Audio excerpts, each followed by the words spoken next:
26 জানুয়ারি রাত 11টার পর নীলক্ষেত এলাকায় মুখোমুখি অবস্থান নেয় ঢাবি শিক্ষার্থী ও অভিভুক্ত 7 কলেজের শিক্ষার্থীরা। দুপক্ষের ধাওয়া পাল্টা ধাওয়ায় রণক্ষেত্রে পরিণত হয় পুরো এলাকা। পরিস্থিতি নিয়ন্ত্রণে পুলিশের পাশাপাশি 4 প্লাটুন বিজিবি মোতায়েন করা হয়। শিক্ষার্থীদের সরিয়ে দিতে নিক্ষেপ করা হয় সাউন্ড গ্রেনেডও।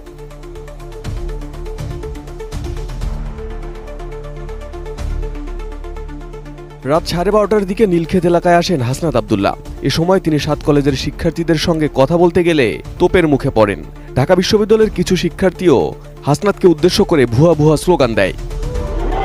গত রাতের এমন পরিস্থিতিতে সহযোদ্ধা হাসনাতকে নিয়ে ফেসবুকে এক পোস্ট করেছেন সার্জিস আলম। পোস্টে সার্জিস হাসনাতের প্রশংসা করে বলেন, আশপাশে এমন বহু শত্রু আছে যারা সুযোগ পেলে হাসনাতকে খুন করে ফেলবে। এটা জানার পরও মবের মধ্যে ঢুকে মারামারি থামানোর কথা বলতে হ্যাডম লাগে। অন্য কেউ এই সাহস করেনি, সাহস করেছে হাসনাত আব্দুল্লাহ। সাহসটা করার জন্য হাসনাতকে মাথায় তুলে ফেলতে হবে সেটা বলছি না, তবে ন্যূনতম অ্যাপ্রিসিয়েটটা অন্তত করতে শিখেন। হয়তো ফলাফল প্রত্যাশিত হয়নি, কিন্তু এর চেয়েও খারাপ কিছু হতে পারত।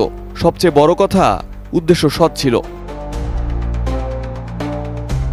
সার্জিস বলেন, এই ছেলেটার সমস্যা হলো এর মাথা গরম আর সবসময় গ্রেটার পার্সপেক্টিভ চিন্তা করে। কিন্তু সত্যি কথা এটাই যে মাথা গরম বলে সে জুলাই ভিজি চত্বরে গায়েবানা জানাজা শেষে যখন সবাই পুলিশের টিয়ার সেল, সাউন্ড গ্রেনেড আর ছোড়রা বুলেটে দিক বিদিক ছুটে যাচ্ছিল, তখন এই ছেলেটাই সর্বপ্রথম স্রোতের বিপরীতে গিয়ে ওই পুলিশের দিকে দুহাত প্রশস্ত করে এগিয়ে বলেছিল, we are open to killed.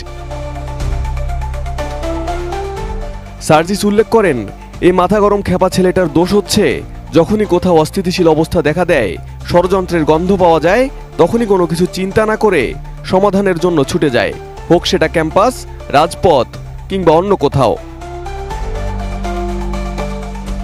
Sarjis বলেন, দিন শেষে রক্ত আর হাজারো জীবনের বিনিময়ে অর্জিত নতুন স্বাধীনতা রক্ষা করতে হাসনাতরা প্রতিজ্ঞাবদ্ধ।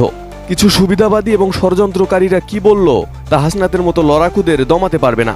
We are Hasnat and proud to be a fellow fighter of Hasnat.